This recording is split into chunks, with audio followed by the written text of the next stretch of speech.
ಭಯೋತ್ಪಾದನಾ ನಿಗ್ರಹ ಅಣಕು ಕಾರ್ಯಾಚರಣೆ ಹಿನ್ನೆಲೆಯಲ್ಲಿ ಮಂಗಳೂರಿನ ಹಲವು ಕಟ್ಟಡಗಳ ಮೇಲೆ ಹೆಲಿಕಾಪ್ಟರ್ ಹಾರಾಟ ನಡೆದಿದೆ.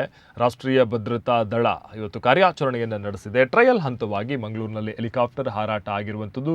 ಗುರುವಾರ ಸಂಜೆ ಅಣಕು ಕಾರ್ಯಾಚರಣೆ ಪ್ರದರ್ಶಿಸಲಿರುವಂತಹ NSG ಪ್ರಮುಖವಾಗಿ ನಾವು ಗಮನಿಸಬೇಕಾಗುತ್ತೆ. ಇವತ್ತು ಬೆಳಗಿಂದಲೇ ಸ್ವಲ್ಪ ವಿಡಿಯೋಗಳು ವೈರಲ್ ಆಗಿತ್ತು. ಕೆಲವು ಜನರು ಏನು ಹೆಲಿಕಾಪ್ಟರ್ ಮಂಗಳೂರಿನಲ್ಲಿ ಈ ರೀತಿ ಓಡಾಡ್ತಾ ಇದೆ ಅನ್ನುವಂಥದ್ದನ್ನು ಗಮನಿಸಿ ಸ್ವಲ್ಪ ಆತಂಕಕ್ಕೆ ಕೂಡ ಒಳಗಾಗಿದ್ರು. ಆದರೆ ಹೆದರುವಂತಹ ಆತಂಕಕ್ಕೆ ಒಳಗಾಗುವಂಥ ಯಾವುದೇ ಅಗತ್ಯ ಇಲ್ಲ. ಇದು ರಾಷ್ಟ್ರೀಯ ಭದ್ರತಾ ದಳ ಒಂದು ಅಣಕು ಕಾರ್ಯಾಚರಣೆಯನ್ನು ಮಾಡ್ತಾ ಇರುವಂಥದ್ದು. ಭಯೋತ್ಪಾದನಾ ನಿಗ್ರಹ ಕಾರಣಗಳಿಗೋಸ್ಕರ ಒಂದಷ್ಟು ಕಾರ್ಯಾಚರಣೆಗಳನ್ನು ಮಾಡ್ತಾ ಇರ್ತಾರೆ. ಹಾಗಾಗಿ ಮಂಗಳೂರಿನ ಹಲವು ಕಟ್ಟಡಗಳ ಮೇಲೆ ಇವತ್ತು ಹೆಲಿಕಾಪ್ಟರ್ ಹಾರಾಟದ ಮೂಲಕ ಒಂದಷ್ಟು ಟ್ರಯಲ್ ಅನ್ನು ನೋಡಿದ್ದಾರೆ. ಅದು ಮಂಗಳೂರಿನಲ್ಲಿ ಇವತ್ತು ನಡೆದಿದೆ.